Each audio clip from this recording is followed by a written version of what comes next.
नमस्कार. माझा महाराष्ट्र माझं विजन या कार्यक्रमात मी ज्ञानदा कदम आपल्या सर्वांचं मनापासून स्वागत करते. माझा महाराष्ट्र माझं vision presented by Badhekar group, Kapila pure steel, MSRDC, powered by IIL Shinwa, partnered by Rajshree lottery, Pavak foods, skin city private limited, Gopuram, digital partner ABP live. आपल्या पुढच्या सत्राचे पाहुणे आहेत राज्याचे माजी मंत्री आणि आमदार आदित्य ठाकरे. आदित्यजी, गेली म्हणजे 5 वर्ष तुमच्यासाठी एखाद्या रोलर कोस्टर राईडपेक्षा कमी नव्हती. खूप चढउतार आले, अनुभवले, त्यातनं तुम्ही पुढे गेलात.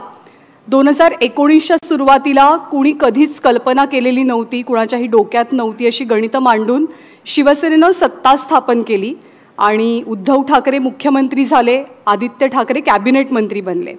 पण हे सरकार जितक्या अनपेक्षितपणे अस्तित्वात आलं तितक्याच अनपेक्षितपणे ते गेलं सुद्धा.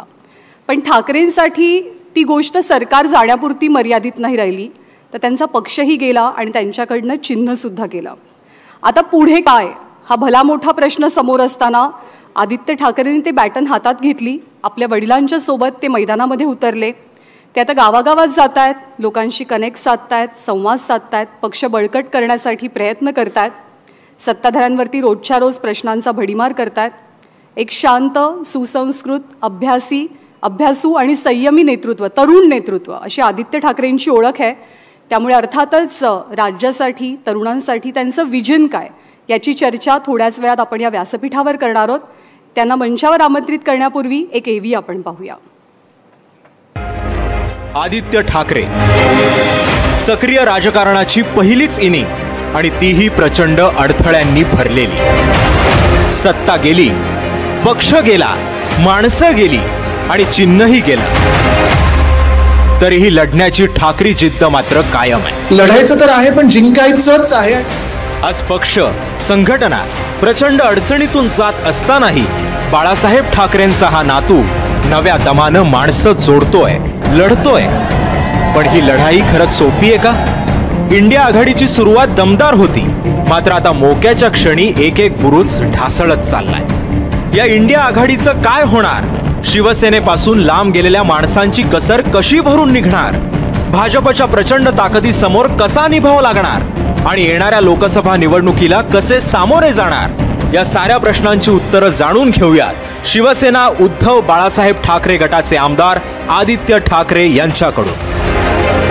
आदित्यजी, 2020 साली जेव्हा तुम्ही अगदी नवीन आमदार आणि मंत्री बनलेला होता तेव्हा खूप तगडं विजन याच व्यासपीठावरनं आपण मांडलेलं होतं. आज पुन्हा एकदा आम्ही इच्छुक आहोत तुमचं विजन जाणून घेण्यासाठी, तुमच्याशी संवाद साधण्यासाठी. आपल्याला विनंती की आपण व्यासपीठावर यावं आणि सोबतच ABP माझाचे chief editor Rajeev Khandekar sir.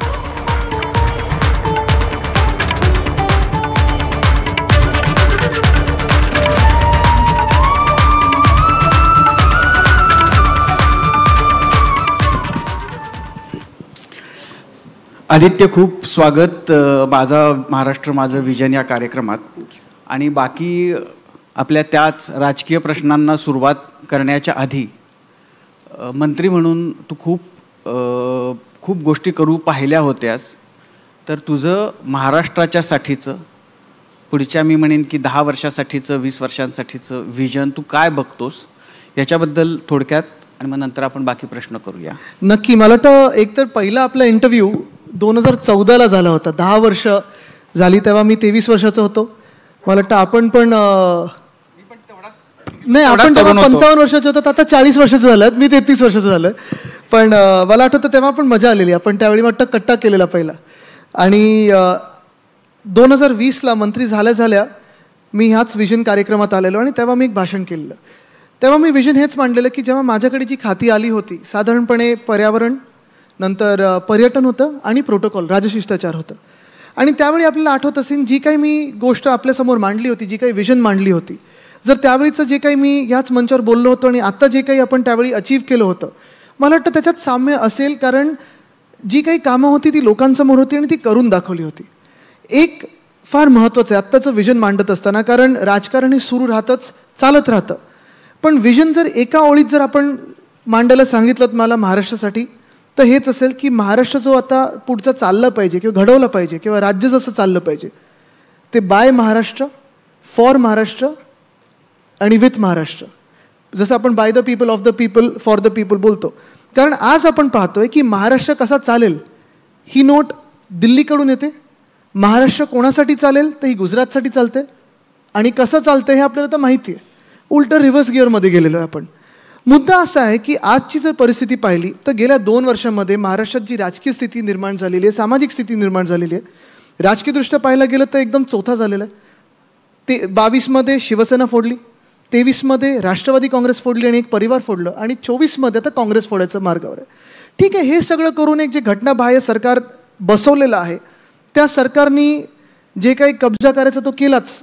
साधारणपणे 31 शहरांमध्ये प्रशासक आहेत, 2 वर्ष 2.5 वर्ष निवडणुका नाही झाल्या, युनिव्हर्सिटीच्या निवडणुका घेण्याची हिंमत नाही. पण हे सगळं करून जे मला अपेक्षित होतं की चला महाशक्ती तुमच्या मागे आहे, भाजपा मागे आहे, केंद्र सरकार तुमचं आहे, एकामागोमाग एक इंडस्ट्री सगळ्या ज्या महाराष्ट्रात होत्या किंवा येणार होत्या त्या सगळ्या पाठवल्या जातात गुजरातला. गुजरातशी काही भांडण नाही, गुजरातशी काही वैर नाही आहे, पण एवढंच दुःख आहे की जे आपल्या हक्काचं होतं ते जेव्हा तिथे पाठवलं जातं, वेदांता फॉक्सकॉन असेल, मेडिकल डिव्हाइस पार्क, बल ड्रग पार्क, वर्ल्ड कपची फायनल असो, वर्षानुवर्ष वानखेडेलाच होत होती, किंवा इडन गार्डनला घेऊ शकत होतात, किंवा तुम्ही मोहालीत घेऊ शकत होतात. पण हे सगळं एक इगो इश्यू म्हणून गुजरातला पाठवलं जातोय. कायदा सुव्यवस्था जर पाहिलं गेलं तर आमदार स्वतः त्याच अंगणात धक्काबुक्की करतात मंत्र्यांसोबत. एक आमदार गणपती बाप्पाच्या मिरवणुकीत बंदूक काढतात, पोलीस स्टेशनमध्ये जाऊन गोळीबार करतात, गृहमंत्री भाजपचे त्यांना डिफेंड करतात. ह्या गद्दार आमदाराचं CCTV फुटेज कुठेही येत नाही, पण भाजपचं जेव्हा करतो तेव्हा 5 मिनिटात CCTV फुटेज बरोबर बाहेर येतं. जेव्हा आमदार गोळीबार करायला लागतात, जेव्हा एखादं आमचा माजी नगरसेवक अभिषेक घोसाळकर त्यांच्यावर गोळीबार होतो, त्यांची हत्या जेव्हा होते, गृहमंत्र्यांचं स्टेटमेंट आपण पाहिलं असेल. तर म्हणजे एकंदर आपण ही परिस्थिती पाहताना दुसऱ्या बाजूला आपण पाहताय जातीमध्ये वाद निर्माण केला जातोय, व्हॉट्सॲपवर, बिल्डिंगच्या व्हॉट्सॲपवर धर्माधर्मामध्ये वाद निर्माण केला जातोय, जिल्ह्यांमध्ये वाद निर्माण केला जातोय. ह्या सगळ्या वादांमध्ये राहून आणि जे भूतकाळात आपण लढत बसलोय, भविष्यासाठी कोण लढते आपलं? मूळ गोष्ट हीच राहणार आहे. पुन्हा एकदा आपण आठवत असाल 2.5 वर्षाच्या काळामध्ये जेव्हा आमचं महाविकास आघाडीचं सरकार होतं, उद्धवसाहेब जेव्हा मुख्यमंत्री होते, तेव्हा पर्यावरणात काम झालं, उद्योग खात्यात तर 6.5 लाख कोटीची गुंतवणूक अर्थचक्र बंद असताना कोविडमध्ये आपण महाराष्ट्रात आणू शकलो, मोठ्या इंडस्ट्रीज आणू शकलो, केंद्रात भाजपचं सरकार असताना देखील आणल्यात. डॅव्हॉसला जाऊन आपण इन्व्हेस्टमेंट चांगली आणली होती. कायदा सुव्यवस्थेचं बोलायचं झालं तर कुठेही एक सुद्धा दंगल 2.5 वर्षात घडली नाही. आंदोलनं जी झाली त्याच्यात आपण सामोरी गेलो, जे आंदोलन करणारे होते त्यांना आपण त्यांचे विषय ऐकून घेतले, सोडवण्यासारखे असतील तर स्पष्ट त्यांना सांगितलं आपण हे करू शकतो, हे करू शकत नाही. कोविड कसा हाताळला हे जग जाहीर आहे. WHO आपलं कौतुक केलं, धारावी मॉडेलचं असेल, मुंबई मॉडेलचं असेल, उद्योग खातं आपण चालतच होतं. ह्या सगळ्या गोष्टी ज्या होत्या, शांततेत राज्य कसं पुढे नेलं पाहिजे तसंच पुढे नेण्याचं विजन आहे. आता खरं तर मला अपेक्षित होतं विजन जे एरवी जे तुझ्या बोलण्यातून येतं, मग ते प्रत्येक खात्याचं विजन असेल तर ते पण मांडतो मी. नाही तर मला असं आहे की जसं साधारण तुम्हाला 1-2 उदाहरणं देतो. मी कंपॅरिझन का केलं तुम्हाला सांगतो, कारण हे कंपॅरिझन एकाच टर्ममधले 2.5 वर्ष कशी आणि 2.5 वर्ष कशी. जसं आता साधारण तुम्हाला एक उदाहरण द्यायचं असेल तर EV पॉलिसी 2021 ही जी आपण आणली, आजच पेपरमध्ये, आज की काल पेपरमध्ये आलं आहे की 7.5 ते 8% गाड्या आपल्या राज्यात ज्या रजिस्टर झाल्यात 23-24मध्ये ह्या इलेक्ट्रिक आहेत. 2021च्या पॉलिसीमध्ये आपण आपलं इंटेंट हा होता की 2025पर्यंत साधारणपणे 10% गाड्या ह्या इलेक्ट्रिक असायला पाहिजेत. म्हणजे पॉलिसी आपण मीट करायला लागलं. तसंच जर पाहिलं तर उद्योग खात्यामध्ये ईज ऑफ डुईंग बिझनेस आपण करत असतो, प्रत्येक राज्य ईज ऑफ डुईंग बिझनेस करतं, पण आपण अजून एक कमिटी केली होती ईज ऑफ कंप्लायन्स. काही गोष्टी अजूनही आपल्या कायद्यामध्ये अशा आहेत की जसं तुम्ही एखादे उद्योगपती असाल, तुमच्या फ्लोअरवर, इंडस्ट्री फ्लोअरवर भिंती व्हाईट वॉश नाही केल्यात तर तुम्हाला अटक करू शकतं सरकार. तुम्ही पाण्याचं कूलर नाही ठेवलं आहे तर तुम्हाला सरकार अटक करू शकतं. ह्या काही गोष्टी आपण बदलत होतो, कारण जे उद्योग आहे तिथे त्यांना कसं आपण चांगलं एक पॉलिसी देऊ शकतो ह्याच्यावर विचार होत होता. पर्यावरणात केलं, पर्यटनमध्ये जसं आता ईज ऑफ डुईंग बिझनेसमध्ये आपण पाहत असाल, हॉटेल एखादं उघडायचं असेल तुम्हाला आपल्या राज्यात, मी मंत्री होण्याच्या आधी किंवा आपलं महाविकास आघाडी सरकार येण्याच्या आधी 80 लायसन्सेस लागायचे, 15 NOCs लागायच्या. त्या 80 लायसन्सचं आपण 10 लायसन्सवर केलं आणि 15 NOCचं 9 सेल्फ सर्टिफिकेशनवर केलं. त्याच्यामुळे हॉटेलचे उद्योग वाढायला लागले. या सगळ्या गोष्टी आहेत. आणि विजन मग मांडताना प्रत्येक खात्यासाठी, जसं आता कृषी खातं आहे त्याच्यात आपण पाहायला गेलं तर प्रत्येक सीझनमध्ये कधी अवकाळी पाऊस होतो, कधी ओला दुष्काळ असतो, कधी सुका दुष्काळ असतो, कधी गारपीट होते, पण अजूनही मदत पोचत नाही आहे. ती त्यावेळी जी पोचत होती, मला वाटतं साधारणपणे जर आपण नॉर्मल सरकार जर पाहिलं तर ते लोकांसाठी असायला पाहिजे. ते सरकार हे आमच्याकडून अपेक्षित होतं आणि ते आम्ही परत 2024मध्ये पुन्हा एकदा सरकार बसवल्यानंतर खात्री देतो तुम्हाला की महाराष्ट्र पुन्हा एकदा त्या पहिल्या 3मध्ये आम्ही आणू. बरं, आता असं आहे की आत्ता बोलताना प्रस्तावना करताना महाराष्ट्राच्या झालेल्या राजकीय चोथ्याच्या बद्दल तू बोललास. आता आपण हे बघतोय की हा चोथा जो सुरू झाला तो 2019मध्ये 19च्या नंतर विधानसभेच्या निवडणुकीच्या नंतर सुरू झाला. ज्या वेळेला आता आपण त्यानंतर असं जाहीरपणानं पहिल्यांदाच बोलतोय म्हणून हा जरी जुना असला तरी प्रश्न मी विचारतो की जेव्हा तुम्ही एका पक्षाबरोबर मतं एकत्र मागून वैचारिक नंतर त्याला व्यभिचार म्हणता येईल असा करून जे तुमचे पारंपरिक विरोधक आहेत अशांच्या बरोबर सरकार बनवता, तेव्हा चोथ्याची सुरुवात तिथूनच होती. तर मग त्याचं ते जे चोथा झाला असेल तर त्याचं पाप अर्थातच तुमच्या माथ्यावर येणार आहे. मला वाटतं अजून मी तुम्हाला 5 वर्ष आधी खेचू इच्छितो. मग 2014ला आपल्याला आठवत असेल लोकसभेची निवडणूक, आपला कट्ट्यावर कार्यक्रम झाला होता, तेव्हा आम्ही भाजपसोबत होतो, वर्षानुवर्ष भाजपसोबत होतो, 25 वर्ष त्यांच्यासोबत होतो. त्यांच्या नेत्यांवर कठीण प्रसंग असताना माझे आजोबा वंदनीय हिंदू सम्राट बाळासाहेब ठाकरे त्यांच्यासोबत उभे राहिलेत, माझे वडील तिथे जाऊन त्यांच्यासोबत उभे राहिलेत. बरोबर बहुमताचं सरकार केंद्रात बसल्यानंतर ऑक्टोबरमध्ये युती कोणी तोडली होती? भाजपाने तोडली होती. तेव्हा आम्ही हिंदूच होतो, तेव्हा पण आम्ही हिंदू होतो, त्याच्या आधी पण हिंदू होतो, पण युती भाजपाने तोडली होती. बरं, मग आमच्या विरोधात प्रचार करून युती तोडल्यानंतर जेव्हा गरज पडली तेव्हा खूप असे नेते होते भाजपामध्ये जे ओरिजिनल भाजपचे होते, जे आमच्या जवळचे होते. मग अरुण जेटलीजी असतील, सुषमा स्वराजजी असतील, ह्या सगळे होते. त्यांनी एका फोन केल्यानंतर 5 वर्ष ज्यांनी आमच्या विरोधात प्रचार केला होता त्यांच्यासोबत बसून आम्ही सरकार चालवलंच होतं. तसं बघितलं तर देवेंद्रजींनी आमच्या विरोधात प्रचार केला होता त्यावेळी, म्हणजे त्यांची सगळी टीम, व्यक्ती म्हणून नाही, पण तेव्हा ते राज्याचे त्यांचे अध्यक्ष होते मला वाटतं. तर भाजपनी सरकार बनवलं 2014ला, त्याच्या आधी आमची युती त्यांनी तोडली होती. परत 19ला जेव्हा आम्ही आधी जाहीर केलं होतं की आम्ही भाजपसोबत लढणार नाही, त्यांनी मातोश्री बंगल्यात येऊन माझ्या आजोबांच्या खोलीत येऊन शब्द दिला होता की आपण लोकसभा तर लढूच एकत्र, पण विधानसभा लढत असताना हाफ अँड हाफ लढवायची आणि 2.5 वर्ष तुमचा सीएम आमचा डीसीएम, मग आमचा सीएम तुमचा डीसीएम, हे शब्द दिला होता. जी व्यक्ती किंवा जो पक्ष माझ्या आजोबांच्या, जे आम्हाला दैवत आहे, त्यांच्या खोलीत येऊन शब्द तोडू शकतो, मग आम्ही आमचा मार्ग स्वीकारायला मोकळे आहोत. बरं, दुसरं कसं होतं बघा, आम्ही कोणाच्या विरुद्ध प्रचार केला होता एवढे वर्ष?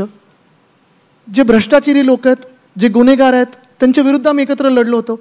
आता झालं असं की त्यांनी सगळे जे भ्रष्टाचारी होते, मग काँग्रेसमधले असतील, आमच्या पक्षातले असतील, सगळ्या पक्षातले असतील, स्वतःच्या पक्षात घेतल्यानंतर आम्हाला भ्रष्टाचाराच्या विरुद्ध लढायलाच लागतं ना.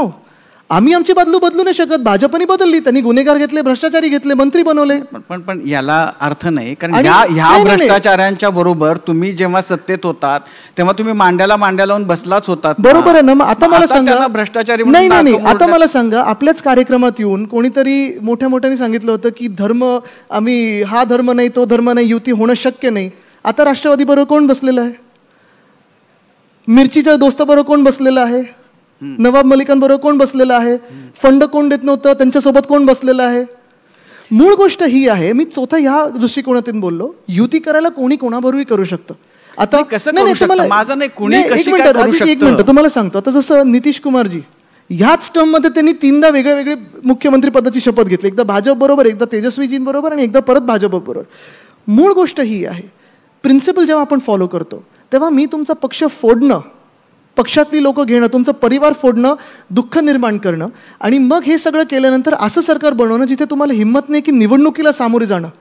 तुम्ही फोडायचं ना, पक्ष फोडा, आमदारांना राजीनामा द्यायला सांगा, खासदारांना राजीनामा द्यायला सांगा, जिंकून आले तर तुमचे, सरकार तुमचं, हिशोब सोपा आहे. पण हाच अशाच पद्धतीचा युक्तिवाद भाजप सुद्धा करू शकतं ना तुमच्याबद्दल, की तुम्ही आमच्या बरोबर निवडणूक आमच्या बरोबर लढवलीत, मोदींच्या नावावर मतं मागितलीत आणि नंतर ज्यांना विरोध करत होता त्यांच्याबरोबर, तर तुमच्यात हिंमत आहे तर तुम्ही राजीनामे द्या, परत त्यांच्याबरोबर एकत्र लढा, निवडून या. नाही, एक गोष्ट सोपी, जेव्हा ते सांगतात ना आम्ही ह्यांच्या नावाखाली मतं मागितली, त्यांच्या पक्षासाठी मतं मागितली, जेव्हा भाजपाने युती 2014मध्ये तोडली होती तेव्हा आमचे आमदार किती निवडून आले होते? 63. भाजपसोबत गेलो 19मध्ये किती आमदार आले? 10 कमी झाले. मग कोण कोणाच्या नावावर जिंकले ही वेगळी गोष्ट आहे, पण मूळ गोष्ट ही आहे की शब्द तोडला कोणी? पहिला 14ला युती भाजपनी तोडली होती, 2019ला शब्द मोडला कोणी? भाजपनी मोडला. आणि म्हणून आम्हाला पर्याय द्यायला लागला. बरं, पर्याय दिल्यानंतर सरकार स्थिर चाललं होतं, पाडायची गरज नव्हती. 5 वर्षांनंतर निवडणुकीला तुम्ही आमच्यावर बोलू शकला असतात. पण मूळ गोष्ट ही आहे की हे सगळं करत असताना काँग्रेस NCP सोबत जाऊनही उद्धव साहेब अयोध्येला जाऊन राम मंदिराची मागणी करून आले. राम मंदिराची जेव्हा जजमेंट आलं तेव्हा पुन्हा एकदा आम्ही गेलो होतो, 3दा आम्ही गेलो होतो. परत आपण पाहिलं असेल, औरंगाबादचं नाव छत्रपती संभाजीनगर हे उद्धव साहेबांचा निर्णय होता, उस्मानाबादचं नाव धाराशिव करणं उद्धव साहेबांचा निर्णय होता. पण आमच्यात आणि त्यांच्यात एवढाच फरक आहे की आम्ही सगळ्यांना सोबत घेऊन केला. भाजपला जसं दंगली करायच्या होत्या, घडवायच्या होत्या, तसं न करू देता आम्ही तो निर्णय घेतला. आता म्हणजे बऱ्याच गोष्टी अशा आहेत की ज्या झाल्यात त्या होऊन गेल्यात. पण आता मागं वळून बघताना हा जो निर्णय होता की 2.5 वर्षासाठी म्हणा किंवा मुख्यमंत्रीपद शिवसेनेला हवं, तर तो शिवसेनेचा मुख्यमंत्री तर झाला. आता मागं वळून बघताना तुला असं वाटतं का किंवा तुम्हाला ठाकरे कुटुंबाला असं वाटतं का की उद्धवजींनी मुख्यमंत्रीपद घेतलं पण तू मंत्री व्हायला नको होतंस, तू पक्षातील ऑर्गनायझेशनमध्ये राहून ऑर्गनायझेशनकडं जास्त बघायला हवं होतंस, तो निर्णय चुकला? म्हणजे खरं तर दोन्ही निर्णय, पण त्यातलं एकाचं उत्तर तू दिलंस. पण पक्षामध्ये तू राहायला हवं होतंस, मंत्रीपद घ्यायला नको होतंस, कारण त्याची मोठी किंमत तुम्हाला द्यावी लागली, म्हणजे मुख्यमंत्रीपद घेण्याची आणि तू मंत्री होण्याची. नाही, एक जर आपण पाहिलं तर फुटलं कोण आहे आमच्यातून? सामान्य शिवसैनिक नाही फुटलाय, सामान्य नागरिक उलटा आमच्या जवळ आला, सामान्य शिवसैनिक आमच्या जवळ आला. आमचा पारंपरिक मतदार जो नव्हता त्यांनी उद्धव साहेबांचं सरकार बघितलं, आमचं काम बघितलं, दोघांचं काम असेल, आमच्या सगळ्या पूर्ण सरकारचं काम बघितलं, तो जवळ आला. हे जे गेलेत, मी सरकारमध्ये असतो किंवा नसतो, राजकारणात असतो किंवा नसतो, ह्यांनी स्वतःला ज्यांनी विकलेलं आहे किंवा ज्यांच्यावर ED, IT, CBI होती, जे मित्रपक्षात भाजपचे, त्यांच्या मागे लागले, कशाला हे कोण थांबतात? प्रत्येकाचं जर 40 लोकांचे जर आज फोटो दाखवले तुम्ही आणि प्रत्येकाची मी स्टोरी सांगायला लागलो तर तुम्हाला 40 एपिसोड नेटफ्लिक्सवर करायला लागतील आणि तुम्ही हसायला लागाल की त्यांची काय स्टोरी आहे, ते कसे पळाले, काय बोलून पळाले, कोणाच्या छातीत कोण दुखत होतं, दात कोण दुखायचं, काय सगळं तुम्हाला सांगेन. पण मूळ गोष्ट अशी की ज्या व्यक्तीने स्वतःला विकलं, उद्धव साहेबांवर 2 शस्त्रक्रिया झाल्यानंतर त्या काळात जे उद्धव साहेबांच्या मागे असं काही करू शकतात, हे कोणाचे राहू शकतात तो लोक? हे ना भाजपचे कधी होणार आहेत ना भाजपचे नेत्यांचे होणार. उद्या ह्यांची पदं घ्यायला हे मागे लागतील. बघा तुम्ही लिहून घ्या, ह्यांच्यावर येतील. आणि आज महाराष्ट्रात होत आहे तसं. पण एक मुद्दा असा आहे की आता त्यांच्या भ्रष्टाचाराबद्दल बोलणं आणि ते म्हणून EDला घाबरून पळाले, CBIला घाबरून पळाले, पण जेव्हा ती अशीच लोक पळतील ज्यांनी काहीतरी भानगडी केल्यात, तर जेव्हा ह्या भानगडी ते करत होते तेव्हा तर ते तुमच्याबरोबर होते, तर जेव्हा ते भानगडी करत होते तेव्हा त्यांच्याबद्दल तुमचा काही आक्षेप नव्हता. आता ते पळाल्यावर तुम्ही ते भ्रष्टाचार करत होते. मला एकच उदाहरण देतो मी, आणि ते करायला हिंमत लागते. एक आमच्या मंत्रिमंडळात अशी व्यक्ती होती ज्याच्यावर घाणेरडे आरोप झाले, त्यांना आम्ही गेट आउट सांगितलं होतं आणि मंत्रिमंडळातून बाहेर काढलं होतं. सरकार बसले त्यांनी बनवलं. मूळ गोष्ट हीच आहे, परत मी सांगेन की जर कोणी चुकत असेल तर तेवढी हिंमत राज्यकर्त्यात पाहिजे की तुम्ही मंत्रिमंडळातून किंवा आमदारकीतून बाजूला करायला पाहिजे. तुम्ही पुढच्या वेळी तिकीट नका देऊ. जर कोणी कारवाई करत असेल तर अडवू नका. आज काय झालेलं आहे, कोणावर आरोप होतो 3 दिवसात ती व्यक्ती तिथे जाते, दुसऱ्या व्यक्तीवर आरोप होतो 5व्या दिवशी ती व्यक्ती तिथे जाते. कमीत कमी भाजपाने ज्याच्यावर आरोप केलेत गेल्या 10 वर्षात त्यांचं धोरण तरी स्पष्ट असायला पाहिजे की तुम्ही ते वॉशिंग मशीनमध्ये घेता. जेव्हा भाजप ते आरोप करत होते तेव्हा तुम्ही आणि भाजप काही वेगळे नव्हता ना. मला तर म्हणजे सगळ्या महाराष्ट्राला झाला ना आमचा. बघा, आम्ही भाजपसोबत असतो तर ह्या सगळ्यांवर ज्यांच्यावर आरोप केले असते त्यांच्यासोबत बसायला लागलं असतं आम्हाला. आता सगळे भाजपमध्ये बघा, काँग्रेस मुक्त भारत बोलत काँग्रेस युक्त भाजप झाली आहे. नाही, सगळ्या महाराष्ट्राला ना ह्या गोष्टीचा अचंबा आहे की आता कुणी कुणाबद्दल काय बोलावं. कारण ज्यांच्याही बद्दल तुम्ही जे काही बोललात ते एक तर काल तुमच्या बरोबर होते किंवा उद्या तुमच्या बरोबर असणार आहेत. इतका विचका झाला.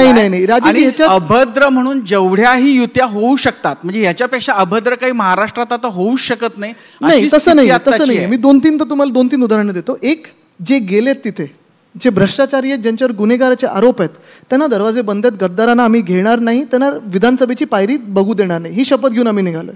दुसरी गोष्ट म्हणजे ज्या युत्या तुम्ही बोलताय, राजकारणात कोणी कोणाबरोबर युती करायची पक्ष न फोडता हा प्रत्येक पक्षाचा त्यांचा अधिकार असतो. आता 2007ची जेव्हा आपण राष्ट्रपती निवडणूक पाहाल तेव्हा वंदनीय सम्राट बाळासाहेब ठाकरेंचाच निर्णय होता प्रतिभाताईंना पाठिंबा देणं. काँग्रेसच्या त्या उमेदवार होत्या. प्रणबदांना आम्ही जाहीरपणे पाठिंबा दिला होता 2012ला. ते घरी येऊन गेलेले. माझ्या आजोबांना भेटून गेले होते. काँग्रेस काही देशाचे विरोधी पक्ष नाही आहे ना. म्हणजे तुम्ही आत्ता विरोधी पक्ष कुठे आहे तर पार्लमेंटमध्ये, पण देशहिताचंच बोलतं. राष्ट्रवादी असेल, उद्या RJD असेल, उद्या DMK असेल, हे सगळे पक्ष. आता PDP सोबत भाजप बसलेली, तेव्हा कोणी काही बोललं नाही. म्हणून मी सांगतोय की चौथा जो होतो तो एवढ्यासाठीच होतो जेव्हा तुम्ही आरोप करता आणि आरोप सिद्ध न करता कोणाच्या मागे ईडी. आता जसं आता आमचे वायकर साहेब आहेत, त्यांना हैराण केले गेले 2 महिन्यामध्ये की तुम्ही या आमच्या पक्षात नाही तर 8 टाकू, या आमच्या पक्षात आता 8 टाकू. आता नवीन खेळी काय केली बघा, तुम्हाला स्वच्छ करतो, रिकन्सिडर करतो, तुम्ही आमच्यात या नाही तर 8 टाकू. हे जे राजकारण आहे ना, 1 मिनिटासाठी तुम्ही ED, IT, CBI तुम्ही केसेस किती टाकलेत, कोणावर किती छळलंय. आता आमचा जो सूरज चव्हाण आत आहे, जो मूळ मालक आहे त्या कंपनीचा, ज्याच्यावर आरोप खरे झालेत, तो मिंदे गटात जाऊन नेता बनलाय. आणि सूरज चव्हाण त्या कंपनीचा जो कर्मचारी आहे त्याला 8 टाकले. हा कुठचं न्याय होतो? गोष्ट हीच आहे की तुम्ही एखाद्या राजकीय परिस्थितीचं गलिच्छ राजकारण जेव्हा करता, घाणेरडे आरोप लावता, तुम्ही त्यांना 8 टाकण्याची गोष्ट करता, तुम्ही धमक्या देऊन तुमच्या पक्षात घेता आणि मग तुमच्याच कार्यकर्त्यांच्या डोक्यावर बसवता. परवाचं उदाहरण आहे, ओडिसामध्ये एका अशा आमदाराला भाजपने घेतलेलं आहे, BJDचा आमदार आहे, ज्यांनी गाडी चालवून 16 की 20 लोकांना, भाजपच्याच कार्यकर्त्यांना उडवलं. आता त्याच BJDच्या आमदाराला 8 टाकलं आणि आता परत ज्यांनी भाजपच्याच कार्यकर्त्यांना उडवलं त्याला भाजपचा आमदार बनवतात. ज्योतिरादित्य सिंधियांच्या मतदारसंघात ज्यांनी त्यांना हरवलं त्यांना आता बाजूला केलं, ज्योतिरादित्यजींना तिकीट दिले. आज भाजपचा कार्यकर्ता जाणार कुठे? आज मला तुम्ही सांगा, इकडची भाजप जी आहे, टॉप 3 or 4 नेते कोण आहेत भाजपचे चेहरे, कोण आहेत जे इथे आता रिपोर्टिंग करतात, रोज प्रेस कॉन्फरन्स घेतात, कोण आहेत भाजपचे चेहरे जे गेल्या 2-3 वर्षात धमक्या देऊन भाजपमध्ये आलेले आहेत? मूळ जी भाजप आहे, ज्यांच्यासोबत आम्ही लहानपणापासून मी बघितलेलं आहे, काम केलं, विनोद तावडेजी असतील, प्रकाश मेहताजी असतील, विद्याताई ठाकूरजी असतील, राजपुरोहितजी असतील, अनेक नेते आहेत, मनोज कोटकजी असतील, हे बेचारे कुठे आहेत? भाजप कुठे आज? आज जर आपण बघतोय ती सगळी ड्रीम 11 त्यांनी घेतलेली आहे. भाजप कुठे? पण आदित्य, म्हणून आज जर आयडेंटिफाय करायचं असेल भाजपा कोण, आम्ही जर कोणासोबत बोलवत असू तर कोण आहे ते भाजपावाले? नाही, आज सकाळी आशिष शेलार जेव्हा आले होते याच कार्यक्रमामध्ये, तेव्हा का हसू का आलं? नाही, काय होतं, तुम्ही किती मला त्यांच्यावर प्रश्न विचारलात ना, मी तुम्हाला उत्तर देणारच नाही त्याच्यावर. का सांगतो तुम्हाला, मनापासून मला त्यांच्याबद्दल फार वाईट वाटतं. त्यांना मी हेच खूप वेळा सजेस्ट केलं की थेरपीची गरज आहे, कारण पक्षात भाव दिला जात नाही, मंत्रीपद दिलं जात नाही, जॅकेट तयार आहे, मला उत्तरच द्यायचं नाही. मला वाईट वाटतं त्यांच्याबद्दल. सहानुभूती आहे, एम्पथी खूप आहे माझ्या मनात, सिंपथी आहे. म्हणून तुम्ही मला, त्यांनी काही आरोप केले असतील माझ्यावर, मी त्यांना उत्तर देत नाही. नाही, त्यांनी आरोप नाही केले. त्यांनी असं सांगितलं की आम्ही आता, म्हणजे या गोष्टीचा तुम्हा लोकांना खूप वाईट वाटतं किंवा खूप राग आला की युती करावी पण पक्ष फोडू नये. पक्ष फोडला याचा अर्थात दुःख आहे ना तुम्हाला. तर त्याच्याबद्दल त्यांनी असं सांगितलं की अमित शहांनी हे जाहीरपणानं सांगितलं होतं की जे पक्षाशी विश्वासघात करतील, जे मैत्रीचा विश्वासघात करतील, त्याला आम्ही दंडित करू. आणि त्यांनी तुम्हाला दंडित केलेलं आहे. तुम्हालाही केलं, जसं तुम्ही शब्द फिरवलात त्यांच्याबरोबर मतं मागून नंतर काँग्रेस आणि राष्ट्रवादी बरोबर गेलात. किंवा शरद पवारांच्याबद्दल त्यांनी सांगितलं की ज्यांनी आमच्याबरोबर चर्चा सुरू ठेवल्या आणि प्रत्यक्षामध्ये काँग्रेस आणि शिवसेनेला घेऊन सरकार बनवलं, त्या दोन्ही पक्षांना आणि त्या दोन्ही नेत्यांना खरं तर आम्ही दंडित केलं. आणि त्याच्यामध्ये त्यांचं आणखीनही, म्हणजे की बाप बेट्यांचा जो पक्ष आहे तो सोडून बाकी आमचे इतरांशी वैयक्तिक चांगले संबंध आहेत, ह्याच दोघांना ते वैयक्तिक संबंध ठेवता आले नाहीत असं त्यांचं म्हणणं होतं. मुद्दा असा की जर समजा म्हणजे पक्ष फोडला ह्याच्याबद्दलचं जर त्याच्याबद्दलचं दुःख असेल तर त्यांच्या मते त्याची सुरुवात किंवा त्याचं कारण तुम्हीच झालेले होतात किंवा तुम्हीच होतात. मला वाटतं जसं मी सांगितलं आहे ना, तर उत्तर देणार नाही. पण विश्वासार्हतेबद्दल बोलायचं झालं तर आपण ऑनलाईन पोल घ्या, लोकांमध्ये सर्वे घ्या. उद्धव बाळासाहेब ठाकरे ही एक व्यक्ती एका बाजूला आणि अख्खा भाजप वरपासून खालपर्यंत एका बाजूला. आपण पोल घेऊया ना लोकांमध्ये. विश्वासार्हता कोणाची जास्त आणि शब्द कोणी मोडला असेल आणि शब्द कोणी दिला असेल हे आपण लोकांना विचारा, इमेज वाईज. अच्छा, बरं. आता आपण मगाशी बोलताना आपण उद्योगांबद्दल आणि ह्या सगळ्यांबद्दल बोलत होतो, डेव्हलपमेंटबद्दल, इन्फ्रास्ट्रक्चरबद्दल. पण आपण जर बघितलं तर असं एक चित्र दिसतं की जेही काही इन्फ्रास्ट्रक्चरच्या बद्दलचं होतं आहे मुंबईमध्ये, त्याच्यामध्ये आदित्य ठाकरे किंवा शिवसेना आडकाठी आणत आहेत. मग ते मेट्रो असेल किंवा कुठला रस्ता असेल किंवा प्रोजेक्ट्स असतील, जे प्रोजेक्ट्स गेल्यानंतर आपण रडतो किंवा गळा काढतो, जेव्हा ते प्रोजेक्ट्स येणार असतात तेव्हा आपणच सगळ्यात आधी त्याला विरोध करतो. तर मग हा दुटप्पीपणा नाही का, की प्रोजेक्ट येतोय म्हटलं की आपण त्याला विरोध करायचा. मग तो कधी ऑइल रिफायनरी असेल, कधी कुठलं तरी पोर्ट असेल, आणि जेव्हा ते जातं तेव्हा आपण परत गळा काढायचा की महाराष्ट्रातनं ते इकडं गेलं तिकडं गेलं. तर म्हणजे ह्या दोन्ही डबल ढोलकीला काय म्हणणार आपण? म्युझिक. कारण तुम्हाला सांगतो, आता हे तुम्ही खरोखर चांगला प्रश्न विचारले. कारण विजन म्हटल्यानंतर मला वाटतं आता राजकारणाच्या पलीकडे जाऊन बरोबर आहे आपण ह्या गोष्टींवर बोलायलाच पाहिजे. उद्योग खातं एक, इन्फ्रास्ट्रक्चर हे एक. आता जेव्हा आपण उद्योग खात्याबद्दल बोलू तेव्हा अक्षरशः भाजपाला जे करायचं आहे तर राख रांगोळी, राख महाराष्ट्राला आणि रांगोळी गुजरातला.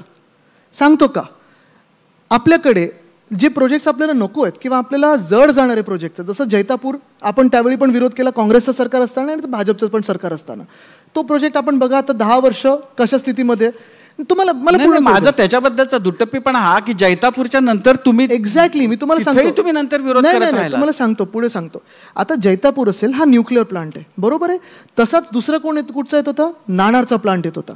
आता नाणार असेल किंवा जैतापूर असेल, रत्नागिरीच्या स्थानिक लोकांना जर तो नको असेल आणि त्यांना माहिती असेल की ते राख होणार आहे, अक्षरशः जे प्रदूषण करणारे उद्योग आहेत, जे फ्युचरचे इंडस्ट्रीज नाही, जैतापूरमुळे काय प्रदूषण. तुम्हाला सांगतो ना, न्यूक्लिअरसाठी तुम्हाला न्यूक्लिअर वेस्ट किती जनरेट होतोय माहिती आहे का, रेडिओ ऍक्टिव्हिटी त्याची किती होऊ शकते का. बरं, जिथे जैतापूर आहे तिथे फॉल्ट लाईन आहे, हे आपल्याला माहिती आहे का. तर मुद्दा असा आहे माझा की जैतापूर असेल किंवा नाणार असेल, बेसिकली रिफायनरी आता जगात कुठेही नवीन रिफायनरी जेवढ्या मोठ्या स्केलवर ही येत होती तेवढी खरोखर येणार आहे का. दुसरं म्हणजे ज्याच्यातून प्रदूषण होणार आहे हे सगळं आपल्याकडे, पण सेमी कंडक्टरचा प्लांट कुठे नेतो जिथे प्रदूषण होणार नाही, जो आम्ही महाराष्ट्रात आणत होतो गुजरातला. बल्क ड्रग पार्क जे आपण साधारणपणे रोहात आणणार होतो, मेडिकल डिव्हाइस पार्क ऑरिक सिटीत आणणार होतो, एअरबस टाटाचा प्लांट आपण मिहानला आणणार होतो. हे सगळे जे क्लीन इंडस्ट्रीज आहेत, जे चांगले इंडस्ट्रीज आहेत, ज्याच्यातून जॉब्स निर्माण होतील, हे सगळे चाललेत कुठे, गुजरातला. चाललेत नाही, पाठवले जातात. एअर इंडिया, ACC सिमेंट, कितीतरी अशा गोष्टी आहेत. आता डायमंड बोर्स, BKCमध्ये डायमंड बोर्स नाही का, वर्षानुवर्ष आपल्याकडे पंचरत्न नावाची इमारत आहे दक्षिण मुंबई, तिथून BKCला आलं. BKCहून सुरतला जायला काय ना फोर्स केलं गेलं होतं. म्हणजे तुम्ही विचार करा, गुजरात ही ड्राय स्टेट बोलली जाते, गिफ्ट सिटीमध्ये कोणी जात नाही म्हणून त्यांना तिथे दारू सुरू करायला लागली, तरी कोणी तिथे जात नाहीये. आता ढोलेरा जे नावाचं गाव आहे जिथे वेदांता फॉक्सकॉनवाले ज्यांना पाठवलं होतं, आपण तळेगावमध्ये आणत होतो. तुम्ही तळेगावची स्थिती बघा, तळेगाव जेवढं प्रगत झालं सगळ्याच सरकारांनी काम केलेलं आहे. ढोलेरामध्ये गेली 25 ते 30 वर्ष भाजपचं सरकार आहे गुजरातमध्ये. ढोलेरात वेदांता फॉक्सकॉन गेल्यानंतर त्यांनी ठरवलं की कमीत कमी 8 वर्ष लागतील ढोलेरात सुरू करायला. फॉक्सकॉननी पुल आउट केलं, सांगितलं आम्ही तुमच्या देशात सेमी कंडक्टर बनवू शकत नाही. नुकसान कोणाचं झालंय, देशाचं झालंय. दुसऱ्या बाजूला जर आपण पाहिलं तर आपल्या राज्यामध्ये ह्या सगळे इंडस्ट्रीज जे येत होत्या, मध्ये व्हाईट पेपर पण आलेला, मला वाटतं टाइम्स आणि 1-2 पेपरनी छापलं, जे महाविकास आघाडीच्या काळात सगळे जे इन्व्हेस्टमेंट आली 6.5 लाख कोटीची, त्याच्यातून साधारणपणे 90% इन्व्हेस्टमेंट ही कन्वर्ट झाली फॅक्टरीजमध्ये आणि त्याचं काम सुरू झालं.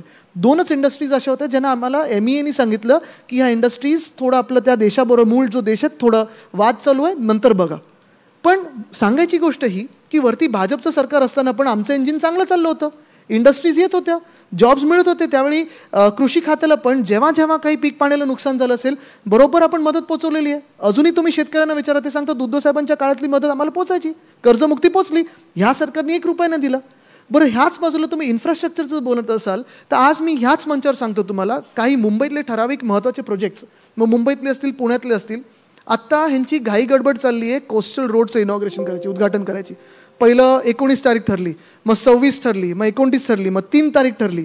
आता पुढची तारीख मला माहीत नाही, आमची जशी कोर्टाची केस सुरू तसं हे तारीख पे तारीख चालू आहे. पण हे सगळं सुरू असताना कोस्टल रोड 2013 पासून 23 पर्यंत पूर्णपणे एका व्यक्तीचं ड्रीम होतं, एका व्यक्तीचं एक्झिक्युशन होतं, उद्धव बाळासाहेब ठाकरे. आम्ही माझ्या ट्विटरवर जाऊन पहा, केंद्र सरकारनी, भाजपच्या केंद्र सरकारनी 2014 ते 17 मुंबई महानगरपालिकेला परवानग्या दिल्याच नव्हत्या कोस्टल रोडसाठी. मी 2-3दा, तेव्हा जावडेकर साहेबच पर्यावरण मंत्री होते, त्यांना जाऊन भेटलो होतो, ट्विट केलं होतं, पत्र लिहिली होती, सगळं केलं होतं. दुसरी गोष्ट, ठीक आहे, ह्यांनी इनॉग्रेशन करावं, ह्यांनी मोठे बॅनर लावावे, ॲडव्हर्टाईज द्यावं, सगळं करावं, हे शिवसेनेचं काम आहे. ट्रान्स हार्बर लिंक, ठीक आहे, त्यांनी आता ब्रँडिंग केलं आहे, अटल सेतू वगैरे, पण 85% काम म्हणजे जानेवारी 2020 पासून 22 पर्यंत 85% काम हे महाविकास आघाडी सरकारने केलं होतं. मी प्रत्येक महिन्यात आपले पण रिपोर्टर्स असायचे, जाऊन पाहणी करून यायचो. ज्या काही अडचणी असायचं ते समोर असायचं, आम्ही सोडवायचो. MTHLचं काम असेल मी पुढे जातो. एकनाथ शिंदे चांगलं काम करत होते ना मंत्री म्हणून. ते यायचे का बघा, ते यायचे का बघा. ठीक आहे, तर जाऊ द्या, आता मी असं करत नाही त्यांच्यासारखं, सोडून द्या. पण तिसरी गोष्ट, नरिमन पॉईंट कफ परेड कनेक्टर आमच्या काळात काम सुरू झालेलं. दहिसर मीरा रोड आमच्या काळात काम सुरू झालेलं आहे. एस्केलेशन त्यांनी मुख्यमंत्री झाल्यानंतर एस्केलेशन किती हजार कोटीचं केलंय बघा. GMLR आमच्या काळात काम सुरू झालंय. त्यांनी तो कॉन्ट्रॅक्ट रद्द केला आणि 3 ते 4 हजार कोटी वाढवून आता काम सुरू करतात परत कॉन्ट्रॅक्टरसाठी. मग परत आपलं पुण्याचं एअरपोर्ट आमच्या वेळीचं काम. आता पुण्याचं एअरपोर्टची परिस्थिती अशी आहे की पुण्याचे नवीन एअरपोर्ट तर रद्द झालेच आहेत, पण गंमत अशी आहे की जेव्हा इन्फ्रास्ट्रक्चरची बोलणं जेव्हा येतं तेव्हा इन्फ्रास्ट्रक्चरमध्ये MTHL 3 महिने तयार असूनही ह्या सरकारने उद्घाटन केलं नव्हतं. डिलाय रोड 1 महिना तयार असूनही ह्या सरकारने उद्घाटन केलं नव्हतं. दिघा रेल्वे स्टेशन 9 महिने तयार होतं. केंद्र सरकारचं काम 9 महिने तयार होतं. लाईट पंखे रोज चालायचे, साफसफाई व्हायची, पण उद्घाटन केलं नव्हतं. उरण लाईन 6 महिने तयार होतं, उद्घाटन केलं नव्हतं. पुण्यात आत्ता पण 3 महिने झाले. रुबी हॉल क्लिनिक ते रामवाडी मेट्रो स्टेशन 3 महिने तयार आहे, सगळं क्लिअर झालंय, पण उद्घाटन केलं नाहीये. मग परत वरळी शिवडी कनेक्टर काम स्लो डाऊन केलंय. जर आमचं सरकार असतं तर कोस्टल रोडचं उद्घाटन ऑक्टोबरमध्ये झालं असतं, डिसेंबरमध्ये झालं असतं 2023च्या. नोव्हेंबर 2023मध्ये MTHL झालं असतं. ऑक्टोबरमध्ये वरळी शिवडी कनेक्टर झालं असतं. पुण्यात अजून एक तुम्हाला सांगतो, मेट्रोसारखंच टर्मिनल 2 नवीन टर्मिनल जुन्या एअरपोर्टमध्ये तयार आहे. 6 महिने झाले, उद्घाटन झालं नाही आहे. हे कशासाठी थांबतोय आपण? आज आपण पहा, वेस्टर्न एक्सप्रेस हायवेवर डोमेस्टिक एअरपोर्टच्या बाहेर पूल पूर्णपणे तयार आहे. 20 दिवस झाले, ट्रॅफिक अजूनही होतंय, पण VIPची वेळ नाही किंवा ॲडव्हर्टाईजचे स्लॉट मिळाले नसतील, तुम्ही तरी देऊन टाकत आहे ना, नाहीतर उद्घाटनच होणार नाही आहे. काय झालं आहे मुद्दा असा की ब्रँडिंग केल्याशिवाय उद्घाटन करायचं नाही, हा प्रॉब्लेम झाला. आणि तुम्हाला अजून एक सांगतो, मेट्रोसाठी पण भाजपा खोटं बोलत आहे. मेट्रोसाठी स्पष्ट भूमिका आम्ही घेतली होती. मेट्रो 3चं काम कुठेही थांबलं नव्हतं, 1 दिवससुद्धा थांबलं नव्हतं. आम्ही जे थांबवलं होतं ती कारशेड थांबवली होती. ती कारशेड नंतर पण होऊ शकते, पण आम्ही याच्यात 10,000 कोटी मुंबईचे वाचवत होतो, महाराष्ट्राचे वाचवत होतो. गंमत तुम्हाला सांगतो, इथून पुढे जो कांजूरमार्गला जी जागा आपण ओळखून घेतली होती, 102 एकरची जागा होती, तिथे मेट्रो 3, मेट्रो 6, मेट्रो 4 आणि मेट्रो 14 ह्या 4 मेट्रोचं आपण एक कॉमन डेपो बनवत होतो, एक कारशेड बनवत होतो. ह्या एकाच जागेतून कांजूरमार्गमधून साधारणपणे 4 ते 5 कोटी जनता ही महाराष्ट्रात कनेक्ट झाली असती. MMR मधली 2.5 कोटी जनता आपली कनेक्ट झाली असती.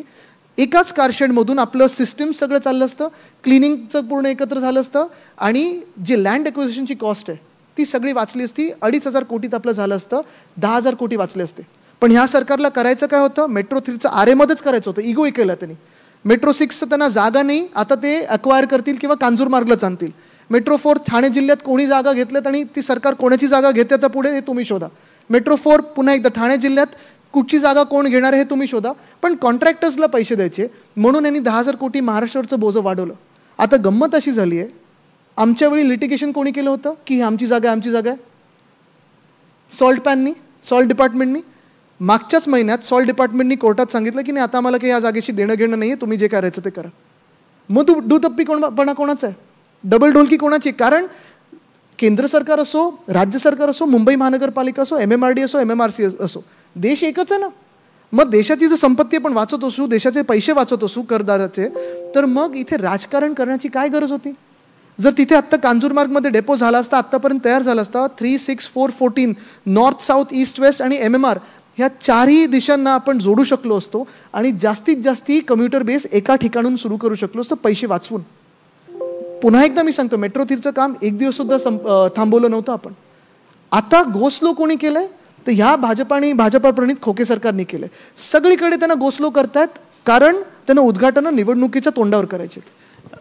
आदित्य, म्हणजे शिंदे आणि त्यांच्याबरोबर इतके आमदार आणि खासदार हे आपल्याला पक्ष फोडून बहुतांश पक्ष घेऊन गेलेत, ह्याचं शल्य, याचं दुःख जे आहे ते अजूनही मनातून जात नाहीये का?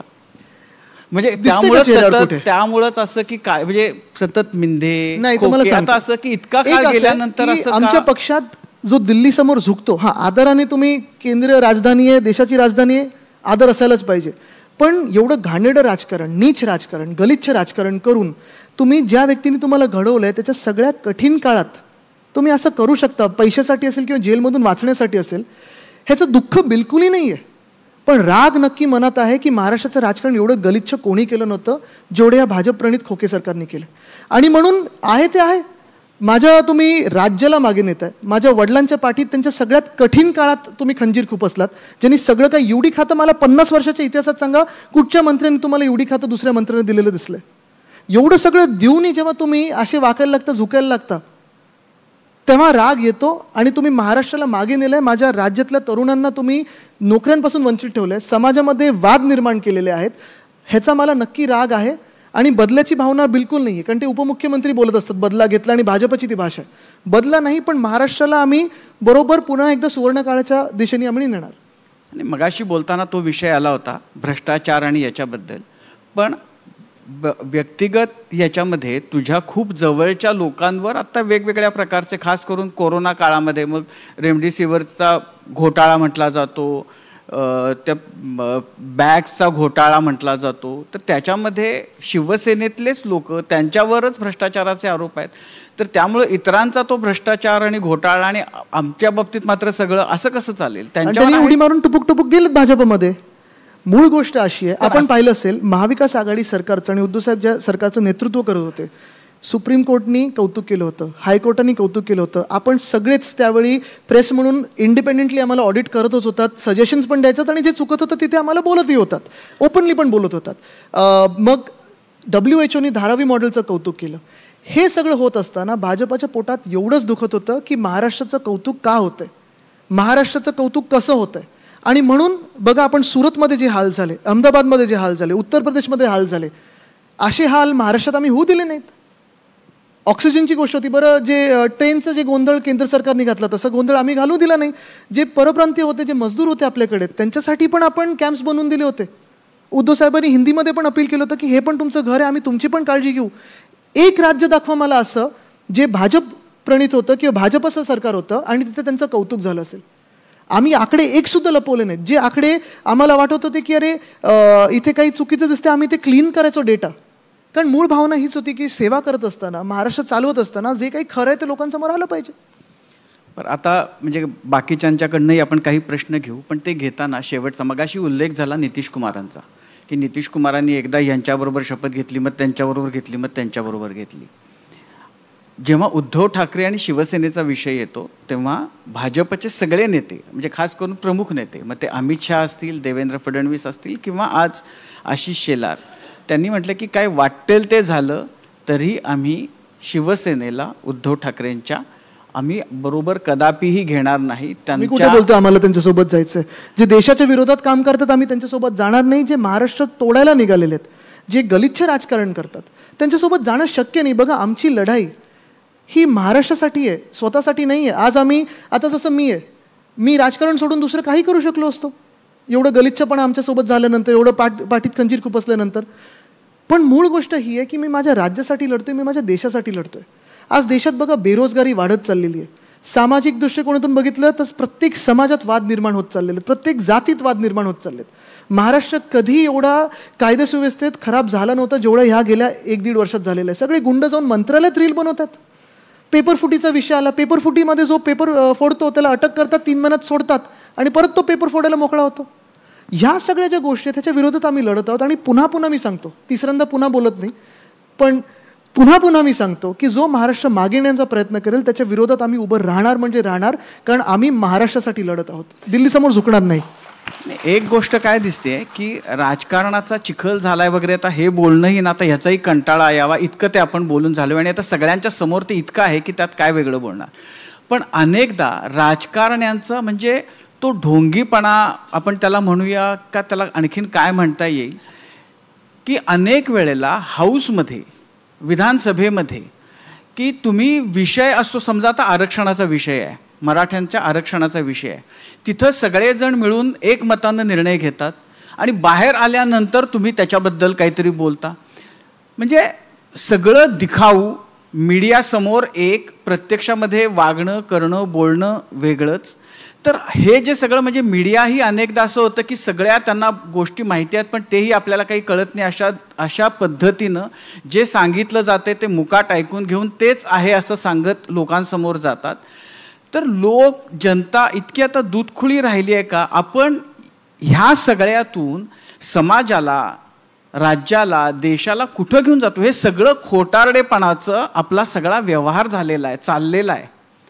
की सगळेजण आतून, म्हणजे यशवंतरावांनी बेरजेचं राजकारण सांगितलं त्याचा इतका गैरअर्थ आणि गैरफायदा आपले राजकारणी घेत आहेत की सगळ्यांनी मिळून, म्हणजे ते महापालिकांपासून ते राज्यांपर्यंत मिळून एकत्र बसून खायचं.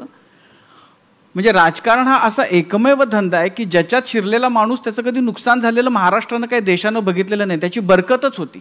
कुठल्याही लेवलला तो शिरला तरी त्याची प्रगतीच होती आर्थिक. आपण जनतेला इतके उल्लू समजतो का की, आणि असं का होतंय, म्हणजे आता तू तरुण आहेस आणि तू कसं बघतोस याच्याकडं की इतकं सगळं खोटारडेपणाचं सगळा वावर आपला, तोंड देखलेपणानं आपण सेक्युलरिझमच्या गप्पा करतो, तोंड देखलेपणानं आपण घोषणा देतो, तोंड देखलेपणानं आपण म्हणजे ते सगळं विनोदी प्रहसन असावं अशा पद्धतीचं जे आहे की पायऱ्यांवर बसायचं, घोषणा द्यायच्या आणि ते झालं की ही करत हात एकमेकांना टाळ्या देत आत जायचं. ह्याच्यात कसला विरोध असतो, ह्याच्यातनं आपण कुणाला फसवतो, ह्याच्यातून आपण समाजाची, आपल्या मतदारांची, राज्याची काय त्याच्यातनं प्रगती साधतो, तू कसं बघतोस ह्याच्याकडं? एक गोष्ट नक्कीच, एक फर्स्ट टाइम आमदार असल्यामुळे जी माझी अपेक्षा होती की जे भाषणं ऐकायला मिळतील, ज्या पद्धतीचं राजकारण बघायला मिळेल, तसं अर्थात या गेल्या 2-2.5 वर्षामध्ये मी त्याचं बरोबर ऑपोजिट त्याची बाजू बघितलेली आहे. तुम्ही जे म्हणता ते खरं आहे की खूप वेळा असं होतं की साधारणपणे कोणीतरी एकदम चांगलं भाषण एकाच्या विरोधात ठोकतो आणि बसल्यानंतर मग काहीतरी जोक सुरू होतात. ह्याच्यात दोन्ही बाजूनी तुम्ही बघणं गरजेचं आहे. एक आहे जी आमची बाजू आहे, जी आम्ही विरोधी पक्षात आता बसलेलो आहे, आणि जेव्हा आम्ही सत्ताधारी होतो तेव्हा पण हीच भूमिका होती की राजकारण करत असताना तुम्ही आणि आम्ही विचारधारेने वेगळे असू शकतो, पण गरज नाही की ती दुश्मनी झाली पाहिजे. गरज नाही की रात्री तुमच्या घरी मी ईडी पाठवीन की IT पाठवीन. ही भाजपची बाजू नक्की आहे. तुम्ही किती ते विष पेरता हे एक आहे. पण दुसरी बाजू म्हणजे जर तुम्ही माझी भूमिका गेल्या 2.5 वर्षात असेल किंवा त्याच्या आधीच्या पण काळात असेल बघितली असेल आमदार म्हणून, 2.5 वर्षात मी जेव्हा मंत्री होतो तेव्हा घाणेरडं राजकारण कधीही केलं नाही. जे काही माझे ट्विटर किंवा सोशल मीडिया असेल किंवा इंटरव्ह्यू असतील, घाणेरडं राजकारणाबद्दल मी एक शब्द काढला नाही आणि मी काम करत राहिलो, कामाबद्दल बोललो. गेल्या 2.5 वर्षामध्ये जिथे जिथे मी सरकारला धारेवर धरलेलं आहे, मला तुम्ही एक गोष्टही सांगा जिथे मी बॅकट्रॅक केलेलं आहे किंवा कुठेही सेटल केलेलं आहे. रस्त्याचा 6,500 कोटीचा घोटाळा काढला, स्ट्रीट फर्निचरचा 253 कोटीचा घोटाळा काढला, आता मी लोकायुक्तमध्ये केस चालवते त्याची. ब्युटिफिकेशनचा घोटाळा काढलेला आहे.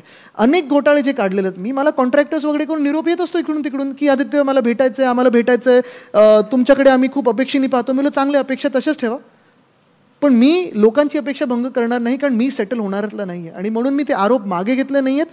मी जिथे जिथे ज्या कॉन्ट्रॅक्टरला, आणि कॉन्ट्रॅक्टर विरुद्ध वाद पण नाही आहे माझा, खूप वेळा असं असतं एखाद्या कॉन्ट्रॅक्टरचं नाव घेतं कोणतरी आमदार किंवा आमच्यामधलं, आणि मग पुढे बोलणी वगैरे होऊ शकतात, मला माहिती नाही.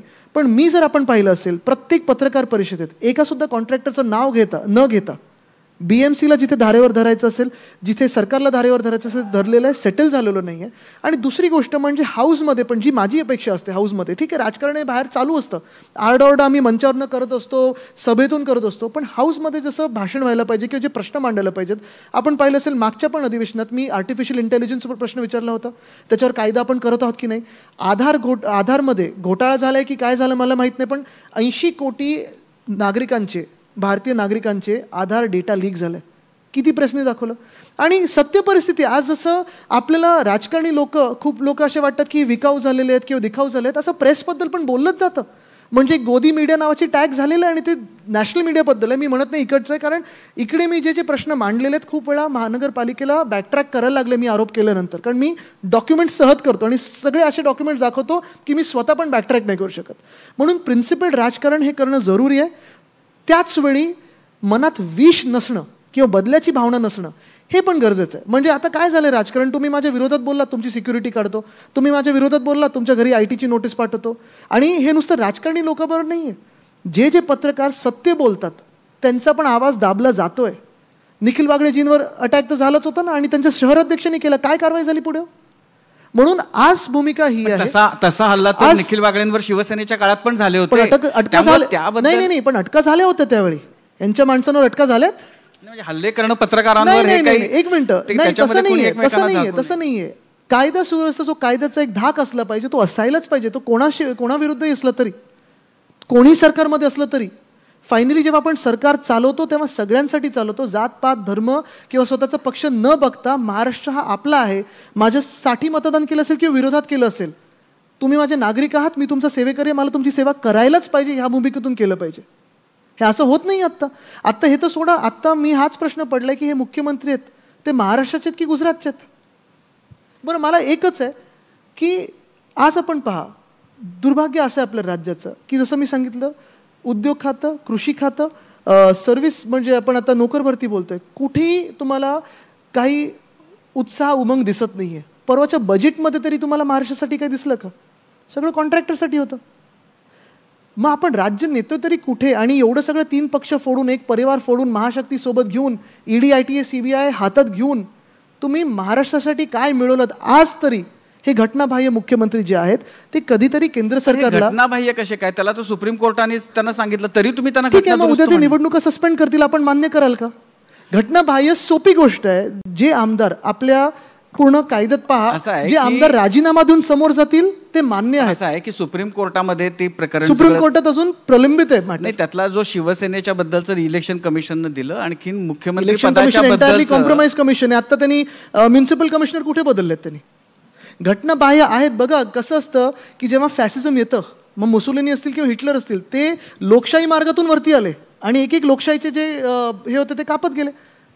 आज तुम्ही बघा, एक खूप चांगलं पुस्तक आहे, हाऊ डेमोक्रेसीज डाय, हे त्यांनी USA बद्दल लिहिलं आहे, पण प्रत्येक शब्द आपल्या देशाला आत्ता तरी सुटेबल आहे. त्याच्यातून तुम्ही ट्रान्सलेट करून पण हे आपल्या जनतेला दिलं पाहिजे पुस्तक. म्हणजे असं तुला म्हणायचं आहे की आपल्या देशाची वाटचाल ही त्याच दिशेनं चालली. हिटलर, मुसोलिनी म्हणजे मोदींना असं नाही, मी व्यक्तीबद्दल बोलत नाही, मी विचारधारा आणि व्यवस्थेबद्दल बोलत आहे. आज आपण पहा, चंदीगडमध्ये काय झालं, हिमाचलमध्ये काय झालं, स्पीकरनी चांगला निर्णय घेतला की 6 लोकांना डिस्क्वालिफाय केलं. तसंच आपण पहा महाराष्ट्रामध्ये, मी हे परत तुम्हाला सांगतो की हे 40 गद्दार जर त्यांनी राजीनामा दिला असता, निवडणुकीला सामोरे गेले असते आणि सरकार बनवलं असतं, तर ते घटनेला पकडून सरकार होतं. आज हे घटनाबाह्य सरकार आहे, हे गद्दारांचं सरकार आहे. 2-3 पक्ष असेच उडी मारून जातात तिथे आणि सरकार बनवतात. आपल्या महानगरपालिकेच्या निवडणुका नाही झाल्यात, जिल्हा परिषदेच्या नाही झाल्यात, युनिव्हर्सिटीच्या नाही होत आहेत. मग कुठची घटना आणि कुठचं काय आपण बोलतोय? आपण काही प्रश्न घेऊया.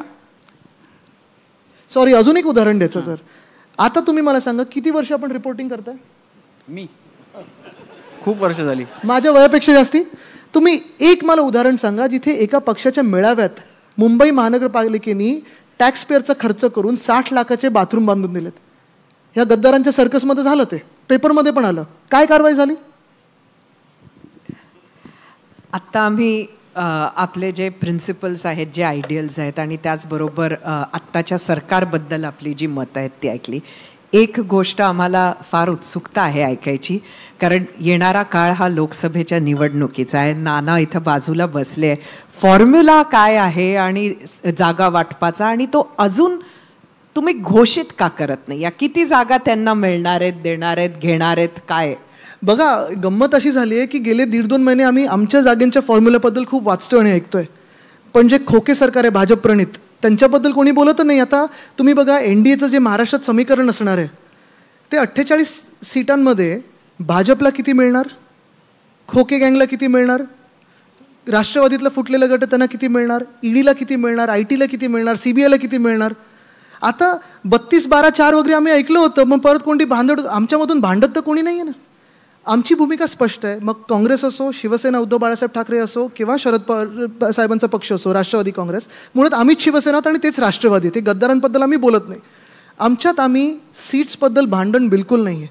अर्थात कोण कुठे जास्ती जिंकू शकतं ह्याच्यावर आमची चर्चा सुरू आहे, कारण आम्ही चाचपणी करतोय कुठे कोण जिंकू शकतं. फायनली आम्ही जे लढत आहोत ते देशासाठी लढत आहोत. धोका असा आहे की जर पुन्हा एकदा केंद्रात हेच सरकार बसलं तर निवडणुका विसरून जा, आणि संविधान जे डॉक्टर बाबासाहेब आंबेडकरांनी लिहिलेलं आहे आपल्यासाठी ते पण बदललं जाईल. आम्ही ह्या 2 गोष्टींसाठी लढत आहोत, तेवढंच मीडियासाठी पण लढत आहोत.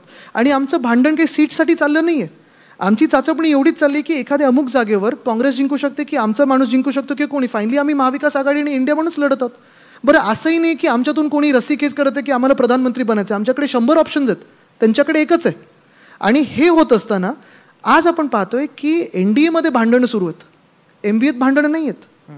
पण म्हणजे चाचपणी अजून चाचपणी अजून पूर्ण झाली नाही का, हा एक प्रश्न. आणि दुसरा, वंचितचा नक्की रोल काय आहे? म्हणजे ते अगदी ऑनबोर्ड आले असं वाटत होतं आणि लगेच नंतर आंबेडकरांचं चाचपणी कसं आहे, आता इलेक्शन कमिशनची पण चाचपणी चालूच आहे ना. ते सतत केंद्र सरकारला विचारतात की तुमचं सगळं फिरून झालं का, मग आम्ही आचारसंहिता लावतो, उद्घाटन झाली का, मग आम्ही आचारसंहिता लावतो. त्यांनी उत्तर दिलं की आम्ही उत्तर देऊ. आणि हे वंचित असो, काँग्रेस, राष्ट्रवादी, आम्ही सगळे कसं, मी त्या मीटिंग्समध्ये बसत नाही, आपल्याला पण माहिती आहे. मी सगळे वरिष्ठ मंडळी आमची बसत आहे, ते नानाभाऊ आहेत, संजय राऊतजी आहेत, हे सगळे बसतात. तर त्या मीटिंग्समध्ये मी तरी बसत नाही, मला माहिती नाही. मला सगळ्यांनी जॉब दिला की तुम्ही जाऊन प्रचार करा आणि तरुणांचे जे आत्ता विषय आहेत हे मांडा. आज आपण बघतोय शेतकऱ्यांना परत गारपीट झाले, परत अवकाळी पाऊस झाला आहे, त्याच्याबद्दल कोणी बोलत नाही आहे. तर आम्ही राजकारणाबद्दल किती भांडायचं आणि बोलायचं, किंवा लोकांबद्दल किती भांडायचं आणि बोलायचं, लोकांसाठी किती कोण भांडणार, हा महत्त्वाचा विषय. आदित्य, भाजपनं नारा दिलाय 400+चा, महाराष्ट्रामध्ये 45+चा. 19च्या इलेक्शनला तू नारा दिला होता शिवसेनेसाठी 150चा, 14ला. आत्ताच्या नारा होता आमचा तो भाजपनीच दगा दिला मला. अच्छा, बरं, आत्ताचा नारा काय आहे लोकसभेसाठी तुमच्या 3 पक्षांचा मिळून? बघा, एक आहे की आत्ताचा नारा एवढाच आहे. मला वाटतं आज ही स्थिती आहे, देशात आपली लोकशाही खरोखर धोक्यात आहे. म्हणजे आकडा मी जात नाही, कारण ते वाकडा तिथे, म्हणजे ते भाजपचे जे लोक आहेत आपण पाहताय त्यांच्यात पहिला त्यांचा आकडा येऊ द्या. त्यांनी सांगितलाय आकडा, पण 45 ते 1 ते लढवणार, ते गद्दारांबरोबर लढवणार आहेत. असं आहे की म्हणजे गद्दारांना 3 सीट मिळणार आहेत. नाही, असं आहे की तुमचा आकडा किती आहे, महाराष्ट्रात किती जागा आपण जिंकू असं तुम्हाला वाटतं? जास्तीत जास्त केंद्रामध्ये असं मोघम नको. भाजप आता सांगते की आमच्या इतक्या जागा, केंद्रामध्ये किती, तुम्हाला देशामध्ये किती, राज्यामध्ये किती. आता एक समीकरण तुम्हाला सांगतो, देशासाठीचा आकडा किती, महाराष्ट्रासाठीचा आकडा किती, आकडा पाहिजे तुम्हाला. एक समीकरण सांगतो. जर आजही भाजपला वाटत असतं की महाराष्ट्रात त्यांची चांगली हवा चाललेली आहे, तर त्यांनी महानगरपालिकेच्या निवडणुका घेतल्या असत्या, मुंबई युनिव्हर्सिटीच्या निवडणुका घेतल्या असत्या. आज त्यांची हवा, त्यांच्यासाठी आपण असं गृहीत धरू की त्यांच्यासाठी फार वाईट आहे स्थिती, तुमच्यासाठी लढतच नाहीये. आपण असं गृहीत धरू की त्यांच्यासाठी फार वाईट स्थिती आहे म्हणून ते घाबरून इलेक्शन्स घेत नाहीयेत, आणि तुमच्यासाठी फार चांगली स्थिती आहे. तर मग असं नको व्हायला की ते कधीच निवडणुका घेणार नाहीत. आता मी आकडा म्हणून सांगत नाही, तर अजून घाबरतील आणि निवडणुकाच घेणार नाहीत. आदित्यजी, तुम्ही खूप सकारात्मक आणि पॉझिटिव्ह पद्धतीनं या निवडणुकांकडे बघताय, तुमची स्ट्रॅटेजी मांडताय. पण जवळपास 30-35 वर्षांनी असं होईल की शिवसेना, म्हणजे उद्धव बाळासाहेब ठाकरेंची शिवसेना धनुष्य बाणावरती लढणार नाही या निवडणुका. दुसरा विषय, काँग्रेस राष्ट्रवादीसोबत काही निवडणुका लढवण्याची तुम्हाला सवय नाही. ते नवीन पार्टनर आलेले आहेत, त्यांच्यासोबतही तुम्ही निवडणुका लढणार आहात. हे चॅलेंज तुम्ही किती मोठं मानताय दोन्ही गोष्टींचं? मला वाटतं चॅलेंजपेक्षा एक समीकरण आहे की आपण जर पाहिलं गेलं तर आम्ही एका गोष्टीसाठीच लढत आहोत, ते म्हणजे देशहित आणि महाराष्ट्र हित. मशालीवर आमची अंधेरीची एक निवडणूक झाली होती, पोटनिवडणूक झाली होती. त्याच्यात भाजपनी उमेदवार टाकणार आणि जो काही त्यांच्याकडे पोलिसांचा रिपोर्ट आला, माघार घेतली. मशाल सगळीकडे पेटलेली आहे. आणि मशाल, पुन्हा एकदा सांगतो, भाजपाचं जे हिंदुत्व आहे ते घर पेटवणार आहे, आमची मशाल ही चूल पेटवणारी, हे आमचं हिंदुत्व आहे. आणि हे करत असताना काँग्रेसबरोबर आम्ही कोल्हापूरची पोटनिवडणूक लढलो, काँग्रेसचा विजय झाला. कसबाची निवडणूक लढलो, 32 वर्षानंतर तिथे आमचा विजय झाला. आणि एवढं सगळं झाल्यानंतर भाजपाने चंद्रपूर आणि पुणे लोकसभेची निवडणूकच घेणं रद्द करून टाकलं. 1.5 वर्ष लोकसभेत पुण्याचा आणि चंद्रपूरचा आवाज नाही आहे. आणि म्हणून आज आपण पाहताय पुण्यात परत एकदा परिस्थिती अशी आहे की नवीन इमारत तयार आहे एअरपोर्टची, उद्घाटन करायला कोणी तयार नाही आहे. मेट्रो लाईन तयार आहे, उद्घाटन करायला कोणी तयार नाही. पुण्याचे आवाज कोणी ऐकतच नाही आहेत. म्हणून जसं मी सांगितलं ना, भाजपसोबत आम्ही लढून बघितलं, आम्ही अनुभव घेतला. तेव्हा आम्हाला त्यांनी पूर्णपणे कापण्याचा प्रयत्न केला, आमचे आकडे कमी करण्याचा प्रयत्न केला. युतीत होतो तेव्हा आकडे 10 कमी झाले. पण काँग्रेससोबत असो, राष्ट्रवादी काँग्रेससोबत असो, आमचं जे सरकार होतं महाविकास आघाडीचं, आपण पाहताय की देशातल्या आणि राज्यातल्या प्रत्येक नागरिकाला कळलं की हे सरकार चांगलं चालणार आहे, भेदभाव न करणार आहे. त्याच्यात आम्ही कुठेही आमचं हिंदुत्व सोडलं नव्हतं, पण आमचं हिंदुत्व आमचं पक्क आहे. काँग्रेसची जी भूमिका आहे ती पक्की आहे. आणि ह्यालाच तर लोकशाही बोलतात, जेव्हा तुम्ही 2 किंवा 3 वेगळे पक्ष, वेगळ्या विचारधारेचे एकत्र येऊन काम करू शकता नागरिकांसाठी, ह्यालाच तर लोकशाही बोलतात. बरं, एक की तुम्ही सेक्युलर झालाय का तुम्ही काँग्रेस राष्ट्रवादीला महाराष्ट्रातल्या हिंदुत्ववादी केले? आमचं हिंदुत्व हे मी पहिल्यापासून सांगितलं आहे, आमचं हिंदुत्व स्पष्ट आहे. 2-3 उदाहरणं द्यायची तर आत्ता मी जसं सांगितलं तसं, एक तर आहे चूल पेटवणारं. दुसरं आपण पाहिलं असेल, जेव्हा बिल्किस बानो ह्या व्यक्तीचे जे रेपिस्ट होते, गुजरात सरकारने त्यांना जेलमधून काढलं आणि निवडणुकीच्या प्रचारात फिरवलं. विरोध करणारी शिवसेना पक्ष, उद्धव बाळासाहेब ठाकरे हा पक्ष पहिला होता. कारण त्या बाईचं, त्या महिलेचं जातपात धर्म कुठचाही असो किंवा रेपिस्टचा जातपात धर्म कुठचाही असो, अत्याचार करणाऱ्याला फाशीवरच चढवलं पाहिजे, हे आमचं हिंदुत्व आहे. आणि तिसरं म्हणजे हृदयात राम आणि हाताला काम. राम मंदिरसाठी पण आम्ही तेवढंच आग्रही होतो. आणि आज देखील ते झाल्यानंतर रोजगार मिळाला पाहिजे, नुसतं ढोल ताशावर नाचण्याची ही गोष्ट नाही आमची. रोजगार मिळाला पाहिजे तरच आमचं हिंदुत्व हे स्पष्ट आणि लोकांसमोर जाईल, ही आमची भूमिका आहे. बरं, अजून एक तुम्हाला सांगतो.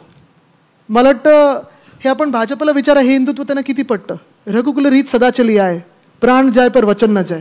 त्यांनी दिलेली वचनं काढा आणि आम्ही दिलेली वचनं काढा, ह्याचं एक कम्पॅरिझन आपण असंच करू. आदित्य, महाराष्ट्र पुन्हा जिंकायचं स्वप्न आहे ते एका बाजूला आहेच, पण दुसऱ्या बाजूला जे आव्हान आहे ते म्हणजे शिवसेनेची पुनर्बांधणी करण्याचं. ते विजन एक नवा नेता किंवा उद्याच्या काळातला नेता म्हणून तुझं विजन कसं आहे शिवसेनेसाठीचं, आणि तुझ्याच आजोबांनी दिलेला मंत्र जो आहे 80% समाजकारण आणि 20% राजकारण, तो आजच्या काळात तुला संयुक्तिक वाटतो का? का तुझ्या नेतृत्वाखालील शिवसेना तो मंत्र बदलण्याचा प्रयत्न करेल? मला वाटतं आत्ता तरी जी भूमिका आमची आहे आणि जे मोठं आव्हान वाटतं आम्हाला, ते पक्ष बांधण्याचं नाही आहे. कारण आपण पाहाल तर जे गद्दार होते, ज्यांच्याकडे सगळं काही होतं, त्यांना अपचन होत होतं, ते पळाले. पण आज महाराष्ट्र पुन्हा एकदा बांधण्याची वेळ आलेली आहे. जसं मी सांगितलं ना, उद्योग क्षेत्रात मला गेल्या 2.5 वर्षात एक तरी मोठी नवी इंडस्ट्री आलेली दाखवा. का नाही ते इंडस्ट्री? कारण आपल्याकडे तसं वातावरण नाही आहे. मुख्यमंत्र्यांना भेटायचं की 2 उपमुख्यमंत्र्यांना भेटायचं. आज मुख्यमंत्री आले होते तेव्हा त्यांनी आता डावोसमध्ये एकूण 5 लाख कोटीचे कसे MOU झाले त्याचं सांगितलं. माझी पत्रकार परिषद बघा त्याच्यावरची. त्याच्यात मी पेपर सहित एक्सपोज केलेलं आहे की कोण इकडेच होते, कोण आधी सही केलेले. आता तुम्हाला सांगतो, गंमत अशी झालेली आहे की गुजरातनी व्हायब्रंट गुजरात केलं, जानेवारीमध्ये व्हायब्रंट गुजरात केलं. किती लाख कोटीचा करार केलं माहिती आहे त्यांनी? 26 लाख कोटी याचे करार केलेत. काही दुःख नाही, चांगले. माझी भूमिका हीच आहे, आसामला आसामचं मिळायला पाहिजे, केरळला केरळचं मिळायला पाहिजे, लडाखला लडाखचं मिळो. पण जेव्हा आमचं हक्काचं तुम्ही नेता तिथे मी बोलतो. गुजरातबद्दल मी त्यांचं अभिनंदन केलं, 26 लाख कोटीचे करार केले. ह्याच्यात गमतीचे भाग असे आहेत की त्यावेळी आपण ते काय आपलं महाराष्ट्राचं हे करणार होतो, शायनिंग महाराष्ट्र, की जे काय मॅग्नेटिक महाराष्ट्र. तेव्हा आपल्याला केंद्र सरकारने सांगितलं गुजरातचं व्हायब्रंट गुजरात आहे, करू नका. आपण केलं नाही. उलटं काय केलं माहिती आहे? आपल्याला वरतून आदेश आले, माझ्याकडे फोटोज पण आहेत. त्यांनी सांगितलं महाराष्ट्राने ते गुजरातच्या पॅव्हिलियनमध्ये स्टॉल लावा, 10 की 14 लाख रुपये दिलेत आपण गुजरात सरकारला, आणि महाराष्ट्र सरकार म्हणून आपण तिथे स्टॉल लावलेत MIDCचे. हां, ते झालं. त्या 26 लाख कोटीमध्ये मागच्या वेळी जेव्हा हे वेदांता फॉक्सकॉन वगैरे जेव्हा मी एक्सपोज केलं, त्याच्यानंतर इकडचे घटनाबाह्य मुख्यमंत्री त्यांनी सांगितलं की आम्ही आता एक इकॉनॉमिक काउन्सिल बनवू. इकॉनॉमिक काउन्सिलच्या अध्यक्षांनी महाराष्ट्रात अजून 1 रुपयाची गुंतवणूक जाहीर नाही केली, पण गुजरातमध्ये जाऊन ह्याच वर्षी 70,000 कोटीची गुंतवणूक जाहीर करून आलेत. आता UPचं मला वाटतं काहीतरी त्यांचं फोरम होतं, म्हणून महाराष्ट्राला परत सांगितलं तुम्ही आता करू नका. मी हेच सांगतोय, महाराष्ट्राला पुन्हा बांधायचं असेल तर सगळ्या राज्यांना इक्वल ऑपॉर्च्युनिटी देणं गरजेचं आहे. UPला पण द्या, महाराष्ट्राला पण द्या. तसंच कृषी क्षेत्राचं पण पहा. आज पीक आपण पाहताय, मालाला भाव नाही आहे. आज शेतकरी हैराण झालेला आहे. अवकाळी पाऊस असेल, गारपीट असेल, मदत होत नाही आहे. पेपर फोडले जातात नोकर भरतीसाठी. आता साधी तुम्हाला सांगतो, हे म्युन्सिपल कमिशनरचं जे चालू आहे ना पद मुंबईचं, अजून बदलले जात नाहीत. मी ऐकलं अजूनही बोली लावतात त्याच्यावर. हे तर खरं की खोटे तुम्ही विचार करा. त्याचा प्रश्न जो होता, म्हणून मी सांगितलं की मला टेन्शन पक्ष बांधण्याचं नाही आता. कारण ते तो डायलॉग आहे ना, मेरे पास गाडी आहे, बंगला आहे, लाल दिवा आहे, तुम्हारे पास क्या है? तर मी सांगतो मेरे पास जनता है, महाराष्ट्र मेरे साथ है. गद्दार गेले ते गेले, ठीक आहे. पक्ष पुन्हा आम्ही बांधू आणि बांधलेलाच आहे. तुम्ही बघा आता तो आमचा परफॉर्मन्स असा होईल. आमच्यासोबत काँग्रेसनी साथ दिली, आम्हाला राष्ट्रवादी काँग्रेसनी साथ दिली. जे आमच्यासोबत कधी नव्हते ते आमच्यासोबत राहिले, पण ज्यांना आम्ही 25 वर्ष त्यांच्या कठीण काळात साथ दिली त्यांनीच आमचा पक्ष खाण्याचा कार्यक्रम केला. माझा पुढचा दुसरा प्रश्न राहिलाय, मंत्र 80% समाजकारण आणि 20%. आमचं जेव्हा सरकार बोलला होता. हो, येस. आणि तेव्हा पण मी हेच सांगितलं होतं की शिवसेनेसाठी 100% समाजकारण करत 100% राजकारण करणंही शक्य आहे. कारण जेव्हा जेव्हा आम्ही राजकारण पण केलंय तेव्हा समाजकारण केलं. जेव्हा राजकारण करून आम्ही सत्तेत आलो, महाविकास आघाडीच्या काळात आपण पाहिलं असेल, जास्तीत जास्त नोकऱ्या असतील, उद्योग असतील, कायदा सुव्यवस्था असतील, कमीत कमी एक सुद्धा दंगल झाली नाही. समाजकारण झालं ना. सरकार जेव्हा आपण लोकांची सेवा करतो, 100% राजकारण जेव्हा झालं तेव्हा 100% समाजकारण पण झालं. खरं तर आपण प्रश्न घेतलेत. आता तो मगाशी राहिला होता म्हणून तो विचारतो प्रश्न, की जेव्हा शिवसेना म्हणजे उद्धव बाळासाहेब ठाकरे या पक्षाचे लोक शिवसेना जो आता पक्ष शिंदेंच्याकडे आहे त्यांच्याबद्दल खोके सरकार, गद्दार सरकार, मिंदे सरकार असा आरोप करतात आणि खोके घेतले, तेव्हा असा त्याला उलटा आरोप केला जातो की आम्ही खोकी मातोश्रीला नेऊन दिली आणि मातोश्रीला खोकीने एक ट्रक दिले वगैरे अशा पद्धतीनं ते बोललं जातं. तर ह्या आरोपांना काही अंत आहे का? खोटारड्यानं उत्तर आम्ही देत नाही. अच्छा, एक शेवटी जातानाच फक्त विचारते, मी तुमचं नाव विधानसभेच्या वेळेलाच दिसणार आहे का लोकसभेच्या इच्छुकांमध्ये आणि त्या लिस्टमध्ये पण आदित्य ठाकरेंचं नाव असणार आहे? नाना भाऊ इथे बसले तर वरिष्ठ सगळे महाविकास आघाडीचे काय ठरवतात त्याच्यावर आहे. नाही, मी तुम्हाला खरं सांगतो, ही म्हणजे हेडलाईन बनवायची म्हणून नाही, पण हे साधारण प्रत्येक कार्यकर्त्याचं उत्तर असतं की जे पक्ष जबाबदारी देईल ते. वाट बिकट आहे आणि त्याची तुम्हालाही कल्पना आहे आणि अग्निपथ चलने को तयार आहे. त्यासाठी तुम्हाला शुभेच्छा आणि मनापासून आभार आज वेळ दिल्याबद्दल. यानंतर मी Rajesh Vaishnav, marketing head Kapila pure steel आणि ABP नेटवर्कच्या chief revenue officer Rupali Fernandes या दोघांनाही मंचावरती आमंत्रित करते आदित्य ठाकरेंचे आभार मानण्यासाठी.